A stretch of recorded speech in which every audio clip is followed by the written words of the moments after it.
Siya si Mary June, dalagang maganda.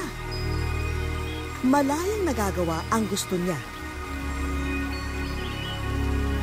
Pero tila may panganib na puputol sa kanyang mga pangarap.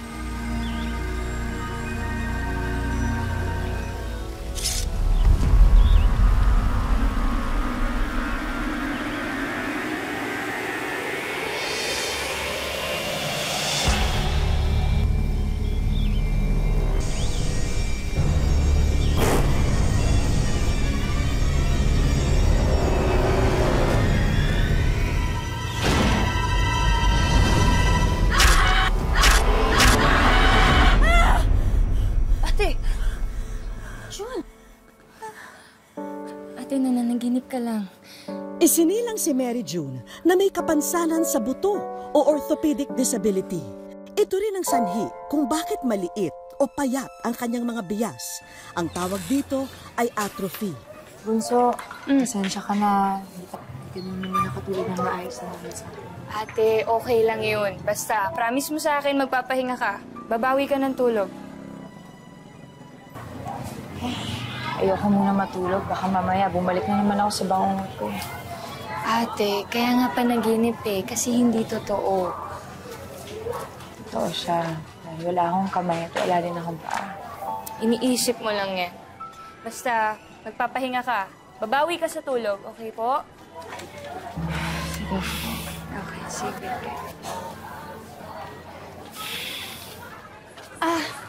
Hinihintay niyo ba si Arian? Sandali lang, ha? Oh, andyan na yung kaklase mo, Arian. Sige ate, aalis na ako Una na po ako. Teka muna, sandali. Matanong ko lang. Ba't parang iba yata yung tingin ng lalaki sa'yo, ha? Ba't parang, ano ba yan? May ibig sabihin ba yan? Ate, wala. Wala pa akong planong ganyan. Ay naku, huwag kang magsasalita ng tapos. Yan si Ate Minnie mo, ganyan-ganyan din ang sinabi. Tingnan mo yung natapos niya. Bachelor of Arts in Motherhood.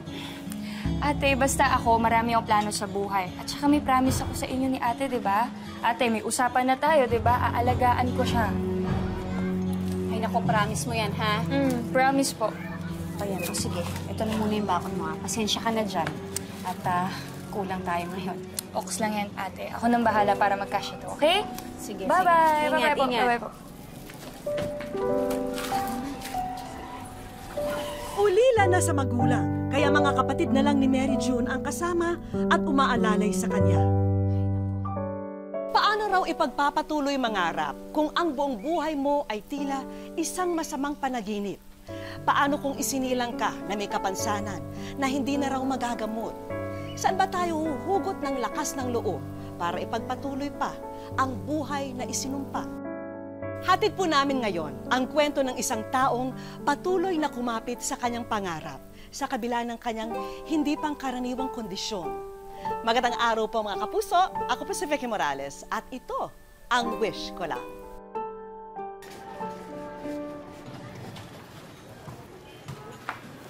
Arian, sigurado ka ba dito? Umuwi na lang tayo. Sige na, ate. Matagal ka na hindi nakakalabas ng bahay, Para pa minsan-minsan naman, paaraw ka. Excuse me, makikiraan lang kami. Excuse me. Ate, bakit yun ang itsura niya? Parang pakpak ng manok yung kamay niya, no? Bak-bak-bak-bak! Pakpak ng manok! Bak-bak-bak-bak! Pakpak ng manok! Hoy, kayo, magsitigil nga kayo. Susumbong ko kayo sa nanay niyo. Umuwi na nga kayo. Bak-bak-bak! tayo dito. Ate! Ate! Ate June! Ate! Tulong! Tulungan niyo kami! Saklolo! Tulungan niyo kami! Tulong! Tulungan niyo kami!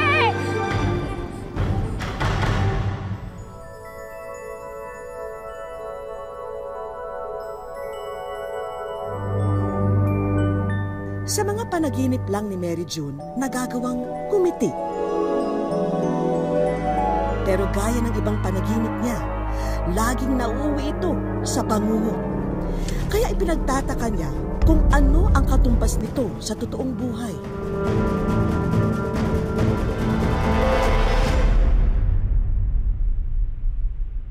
June? nagising ka. Nag-aalala kami sa'yo. Ate.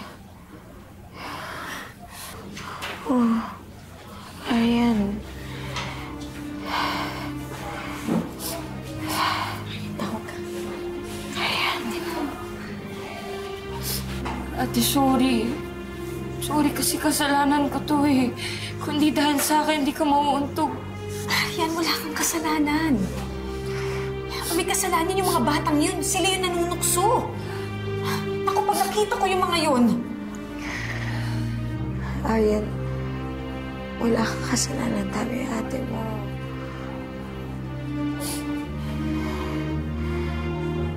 Okay na ako, ha? Huwag ka na malungkot dyan. Tama na yan.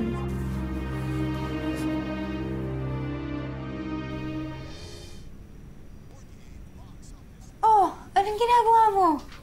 Tanghali na. Dapat nasa eskwelahan ka. Uy, ano nangyari? May sakit ka ba? Oh, ano nangyari? Pinatigil ko na muna siya sa pag-aaral.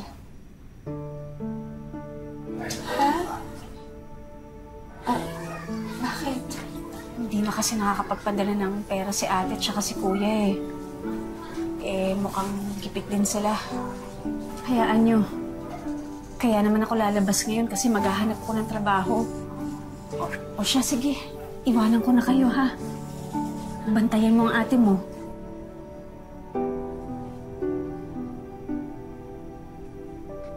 Arya. Sorry, kasalanan ko to. Yan ka na naman, ate. Sinisisi mo na naman yung sarili mo eh. Nagkataon lang na walang napadala sila kuya. Nagipit din sila dun. Gusto ko nga maghanap ng trabaho eh. Kaya lang... wala akong kasama dito.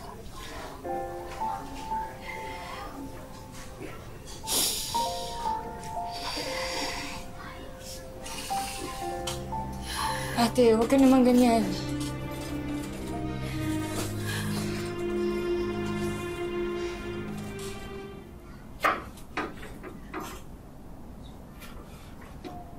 Tulungan na kita dyan, ate.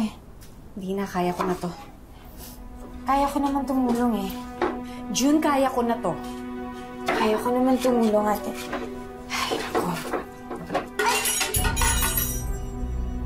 Sinabi ko naman kasi kaya ko na nga to. Sorry, ate. Sorry. Ano? Gusto mong tumulong? Wala ka namang magagawa kahit gusto mong tumulong eh. Alam mo ba, inutang ko pa to para lang makakain tayo. Tapos ayan, tinapon mo lang. Walang-wala na tayo, June. Doon ka na nga sa sala.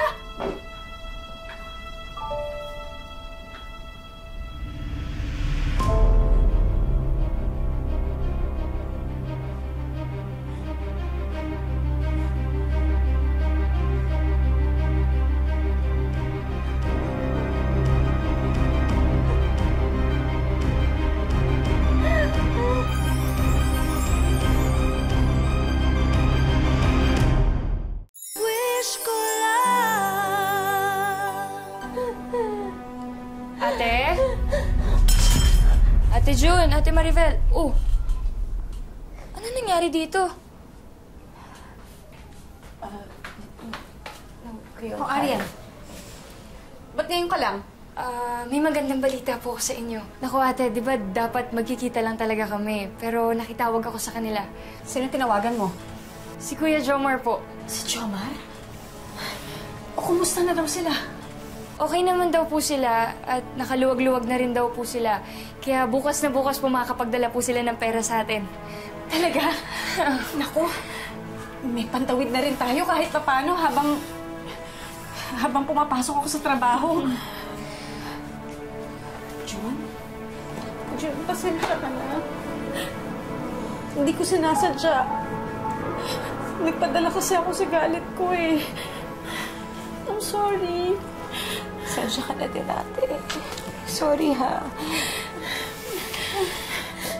Sorry. Ganito yata talaga pag hirap eh. Dapat pala talaga hindi tayo mawalan ng pag-asa. Sa susunod, hindi na ako magpapadala sa emosyon ko. Pasensya ka na. Pasensya na rin, ate.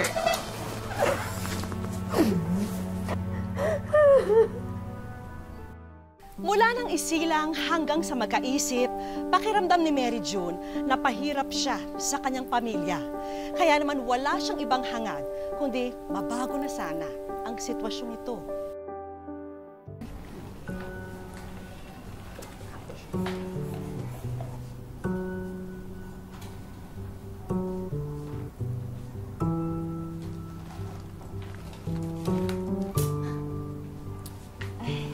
Wow, ate, ang ganda naman ng gawa mo.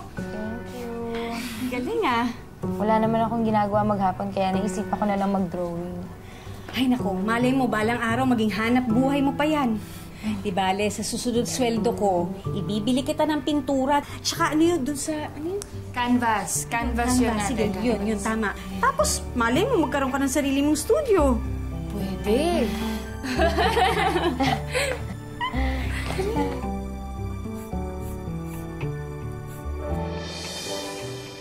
Natuklasan ni Mary June na may talento pala siyang maaring ipamahagi. Ate June, napakaganda ng paintings mo. Sobrang nakaka-proud. Salamat. Hello po, I love your paintings po talaga. Salamat. Pero ang pangamba niya, may puwang ba ang mga obra niya sa panlasa ng iba?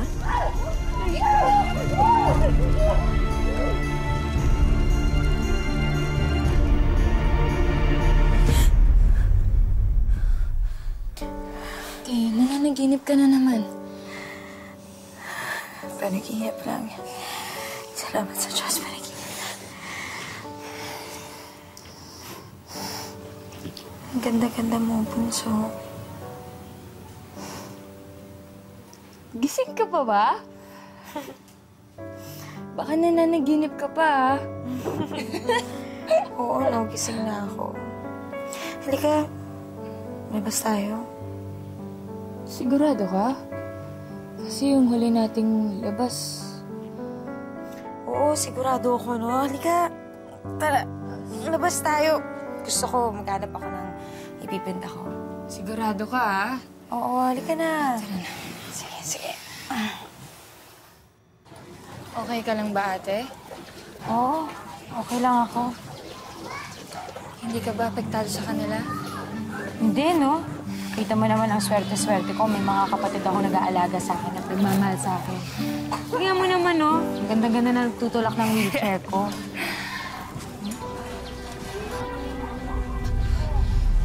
Ayan? Ate, Oh, ano nangyayari?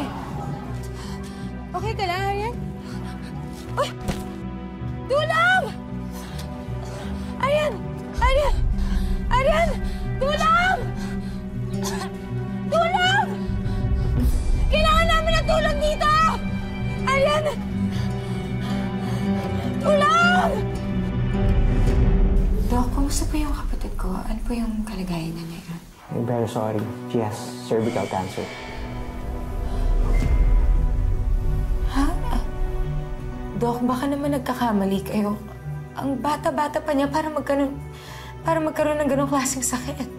Yeah, we can run a new test. Pero maliit lang ang chance ang mabago ang resulta. Hindi mawari ni Mary June kung bakit ang kapatid niyang si Aryan pa ang nagkasakit ng malubha. Siya pa naman ang laging kasama at umaalalay sa kanya. Gagaling ka.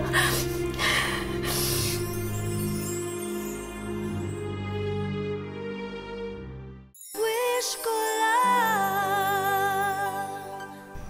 Aryan? Kain ka muna. hindi ako gutom, ate. Aryan, huwag ka ganyan. Kailangan mo kumain para magpalakas ka. Mamaya na lang po. Naalala mo ba nung na-depress ako? Yung kanin at asin lang yung kinakain natin. Tapos na-aksidente pa ako. Naalala mo ba yan? muntik na ako magpakamatay nun. Naisip ko kasi na wala lang kinabukasan para sa isang taong katulad ko. Tapos pabigat pa ako sa inyong mga kapatid ko. Kaya kumuha ako ng kutsilyo. Hawak-hawak ng dalawang kamay ko. Pero hindi ko rin natuloy. Alam mo kung bakit? Ate? Kasi pumasok ka. May dala kang magandang balita.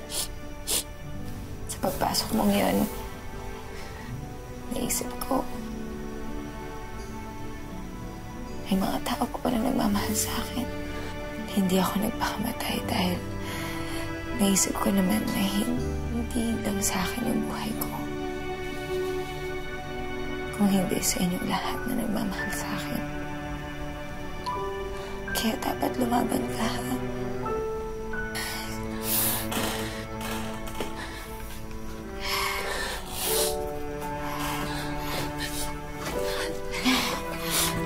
Umiyak.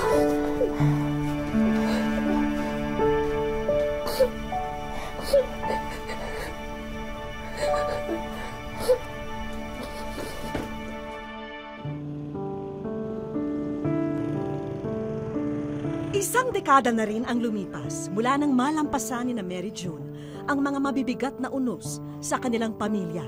Ngayon, patuloy na namumuhay si Mary June, kapiling ang kanyang mga kapatid, dito sa ipinundar na bahay ng mag-anak sa Santa Barbara, Iloilo. At sa edad na 33 taon, nagpapasalamat siya na kapiling pa niya sila. Kasi marami akong naririnig sa mga tao na ganyan, sa ganitong sitwasyon. Ganito daw, hindi daw aabot ng line of 3, line of 4, ganun. Kung ano man binigay ni God, accept ko naman. Ang kapatid niyang si Aryan, nalagpasan na rin daw ang sakit na cancer.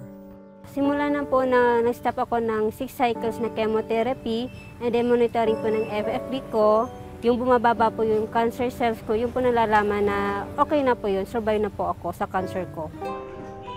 Kung may isang bagay na nagbibigay kulay sa mundo ni Mary June, ito ay ang pagpipinta. Mula sa kanyang imahinasyon, na ipapahayag ni Mary June ang laman ng kanyang puso at isipan sa kanyang mga obra. Iniisip ko yung mga naranasan ko. Kasi parang doon ko nafe-feel yung parang pag nakapag-paint ako. Parang magandang feeling after.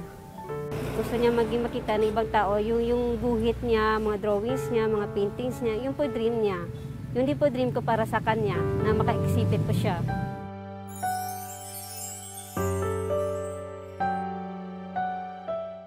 Sa aming pagbabalik.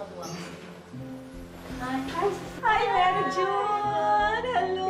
Wow! Na-meet na rin kita sa wakas! Wish ko lang!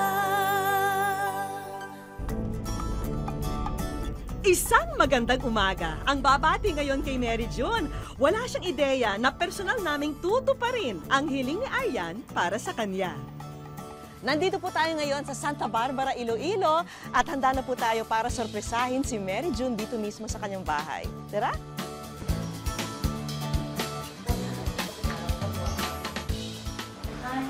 Hi, Mary June! Hello! Wow! Na-meet na rin kita sa wakas! Oo nga ako sa'yo. O bakit ka? Bakit ka naluluha? Hindi na-expect na merong artista na paharap ko. Diyos ko, artista, ginawa mo pa akong artista. Ngayon na na-meet na kita ng personal, yung feeling ko talaga, very positive person ka. No? Saan mo kinukuha yun? Kung isipin mo na useless yung life. Oo. Hindi lang ako mahirapan, yung mga kapatid ko din. Kumbaga, kailangan tulungan ko rin yung sarili ko. Meron ka bang mga dreams para kay Mary June? Makapaano po siya, makapag-exhibit po siya ng mga paintings niya. Bakit yun ang gusto mo para sa kanya? Para po makita ng lahat ng mga tao, mga ginagawa niya sa kanyang kahit ganun siya, makita niya ng mga ibang tao na marunong siyang mag-painting sa drawing. Habang tinitignan ko ang mga gawa ni Mary June, lalo akong humanga sa talento niya. Pero isa sa mga gawa niya ang nakatawag pansin sa akin. Ito ano? Ano yan? Naalala ko yung mother ko. Ay, ito. Feeling ko ako yan eh. Gusto mo? So, nag-aakin to? Oo, sa'yo na lang yan. Ay, ganda naman. Ito? Oo, sa'yo na lang. Promise. Sigurado ka? Uy, thank you. At least makapag meron kang remembrance. Thank you, thank you. Thank you. Kami rin naman ay may dalang mga regalo para kay Mary June. Wow! Uy, yan ang gusto kong bilhin sana. Yeah. Wow, thank you so much. Yan. Pati mga bagong sketchpad na pupunuin mo pa ng iyong mga likha ay sagot na namin. At ito, para sa iyong masterpiece na gagawin. Alam mo ba kung bakit kailangan mo ng masterpiece? Kasi meron tayong exhibit. Magkakaroon tayo ng exhibit. Really? Oo. Dito. At may pagkilala rin mula sa samahan ng mga artist na hinahangaan ng ating bida. Guhit Pinas presents the Certificate of Recognition to Mary June Solitana for showing exceptional courage in facing hardships and conquering life through art despite her disability. She is a living proof of the power of art to make a difference in a person's life. Signed, Rodman Tapros. Ay, si Sir Rodman. Guhit Pinas. Meron pa akong ibibigay. Kilala mo ba kung ano to? Ano po yan? Ticket yan para sa Guhit Pinas Annual National Convention. Siyempre, sagot na namin ang airfare mo at lodging mo pagdating mo doon. Excited na ako. At ito pa, para sa iyo yan. Galing sa Guhit Pinas. Oh, my dreams. I love this. Yan, mayroon akong Guhit Pinas. Oo, lahat yan para sa'yo. Sa tulong ng mga kaibigan at kamag-anak ni Mary June, naihanda na ang kauna-unahang solo exhibit ng dalaga. Si Mary June naging emosyonal sa mainit na pagsalubong sa kanya rito. Happy lang po ako. Super. Unexpected. Maraming salamat talaga. Sa GMA 7.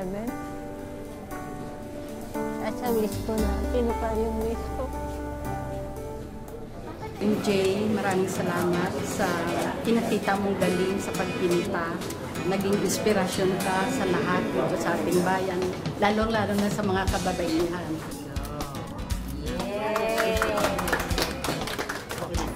Ang mga obra sa exhibit na ito ay kabuuan daw ng mga pinagdaanan ni Mary June. Yung mga inspiration ko at lahat ng mga emotion ko, andyan lahat. Hindi ko man masabi sa family ko, binubuhos ko sa kwenta.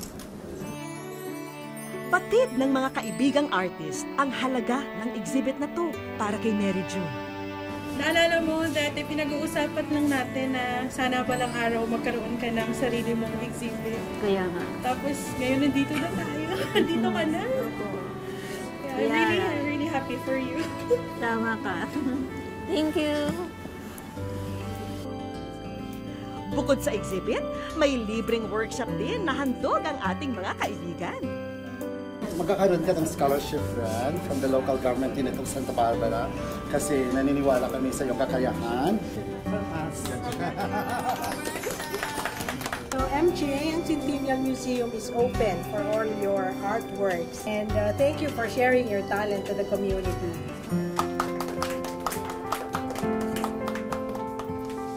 Sa tulong ng kanyang pamilya, mga kapatid at mga kaibigan, lalong napapalago ni Mary June ang kanyang kakayahan at talento.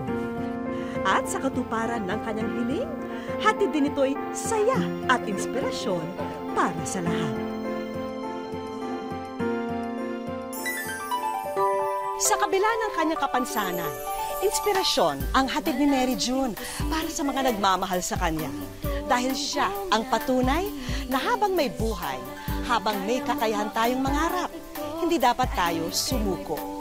Hanggang sa muli mga kapuso, ako po si Vicky Morales at ito ang Wish Ko Lang. susunod.